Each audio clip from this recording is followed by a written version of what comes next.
അവരിൽ നിന്ന് അതിനപ്പുറമൊന്നും പ്രതീക്ഷിക്കേണ്ടതില്ല. പക്ഷേ ഇന്നലെ സംഭവഗതികൾക്ക് ഒരു പ്രത്യേക ടേണിംഗ് പോയിൻ്റായിട്ട് എത്തിയിട്ടുണ്ട്. കാരണം EDയുടെ പത്രക്കുറിപ്പ് നമ്മളെല്ലാവരും കണ്ടു. അതിൽ ഇതുവരെയുള്ള അന്വേഷണത്തെ ബലപ്പെടുത്തുന്നതും ആക്ഷേപങ്ങളെ ശരിവെക്കുന്നതുമായ ചില കാര്യങ്ങളാണ് ED ഔദ്യോഗികമായിട്ടുള്ള ഒരു പത്രക്കുറിപ്പിലൂടെ വ്യക്തമാക്കിയിട്ടുള്ളത്. അതിന് CPM ഉത്തരം പറഞ്ഞിട്ടില്ല. അതിനാണ് ഉത്തരം കേരളത്തിലെ ജനങ്ങൾ പ്രതീക്ഷിക്കുന്നത്. ഇതിലെ കേരള സർക്കാരിനോ കേരളത്തിലെ കോൺഗ്രസ് പാർട്ടിക്കോ ഇതുമായിട്ട് യാതൊരു ബന്ധവുമില്ല. അന്വേഷണം നടത്തുന്നത് കേന്ദ്ര ഏജൻസിയാണ്. അന്വേഷണം നേരത്തെ ആരംഭിച്ചതാണ്. ഈ ആക്ഷേപങ്ങൾ കേരളത്തിലെ വാർത്താമാധ്യമ രംഗങ്ങളിലും ജനങ്ങളുടെ ഇടയിലും അതിശക്തമായിട്ട് നിലനിൽക്കുന്ന ആക്ഷേപങ്ങൾ തന്നെയാണ്. അന്വേഷണം മുന്നോട്ട് പോകുന്നു. നിയമത്തിൻ്റെ വഴിക്ക് തന്നെ പോകട്ടെ. അതിനുള്ള ഉത്തരങ്ങൾ വസ്തുതാപരമായിരിക്കണം. രാഷ്ട്രീയമായിട്ട് അവർക്ക് പ്രതികരിക്കാം, പക്ഷേ അത് ജനങ്ങൾക്ക് വിശ്വാസമാകണമെന്നില്ല. രാഷ്ട്രീയ വേട്ടയാണെന്ന് വ്യാഖ്യാനിക്കുന്നതിൽ അർത്ഥമില്ല. കാരണം ഇന്നലത്തെ പത്രക്കുറിപ്പിലെ വസ്തുതകൾ നിഷേധിക്കാൻ അവർക്കാർക്കും കഴിഞ്ഞിട്ടില്ല.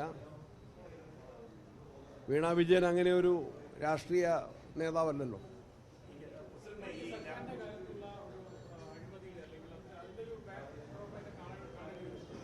അങ്ങനെ തന്നെയല്ലേ മുഖ്യമന്ത്രിയുടെ മകളെന്ന നിലയിൽ അവർക്ക് ലഭിച്ചിട്ടുള്ള ആനുകൂല്യങ്ങളാണ്, അല്ലെങ്കിൽ നിയമവിരുദ്ധമായിട്ടുള്ള സമ്പാദ്യങ്ങളാണ് ഇന്നലത്തെയൊക്കെ EDയുടെ പ്രസ്താവനയിൽ നിന്ന് മറനീക്കി വെളിച്ചത്ത് വരുന്നത്.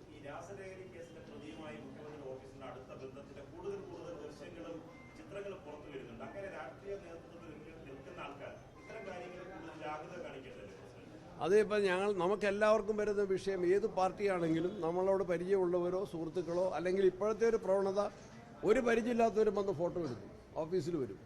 അത് രാഷ്ട്രീയ നേതാക്കന്മാരെ അടുത്ത് വരാം, മുഖ്യമന്ത്രി ആയാൽ വരാം, പ്രതിപക്ഷ നേതാവായാൽ വരാം, മന്ത്രി ആയാൽ വരാം, MP ആയാൽ വരാം, MLA ആയാൽ വരാം, പഞ്ചായത്ത് പ്രസിഡന്റ് ആയാൽ പോലും വരാം. നമുക്ക് ആളുകളെ അങ്ങനെ അവരെ മനസ്സിലാക്കാൻ വേണ്ടി കഴിയില്ല.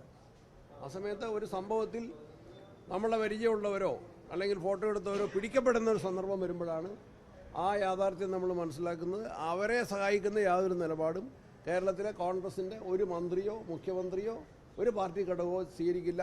എല്ലാ പാർട്ടികൾക്കും ഇതൊരു പാഠമായിരിക്കണം. ആരെങ്കിലുമായിട്ട് നമ്മൾ ഫോട്ടോ എടുക്കുമ്പോഴും പരിചയപ്പെടും. ഞങ്ങളാരും നിഷേധിച്ചാൽ അതൊരു വാർത്തയല്ലേ. ഫോട്ടോ എടുക്കണ്ടെന്നോ ചായ കുടിക്കണ്ടെന്നോ പറയാൻ പറ്റില്ലല്ലോ. ഏത് സമയത്തും ഉണ്ടാകാം. നമ്മളൊരു സമയം ഒന്നും പ്രത്യേകിച്ച് ക്ലിപ്തപ്പെടുത്തിയിട്ടില്ല എന്നാണ് ഇന്നലെ ദീപാദാസ് മുൻഷി നിങ്ങളോടെല്ലാം പറഞ്ഞത്. അത് ഞാനും കേട്ടു. കോൺഗ്രസ് ഒരു ജനാധിപത്യ പാർട്ടിയല്ലേ, ശക്തമായ ജനാധിപത്യ പാർട്ടിയാണ്. അതിനാവശ്യമായ ചർച്ചകളും അതിൻ്റെ ആശയവിനിമയങ്ങളൊക്കെ ഉണ്ടാവും. അതൊക്കെ അതിനൊന്നും അങ്ങനെ ഒരു പ്രത്യേക നിബന്ധനയൊന്നും കോൺഗ്രസിൻ്റെ ഭരണഘടനയിലില്ല, ഇതുവരെയുള്ള പ്രവർത്തന ശൈലിയിലില്ല. ചിലരൊക്കെ ഒന്നിലേറെ ചുമതലകൾ ഭംഗിയായിട്ട് നിർവഹിച്ച് മുന്നോട്ട് പോകും. Thank you. ഓണാശംസ എല്ലാവർക്കും.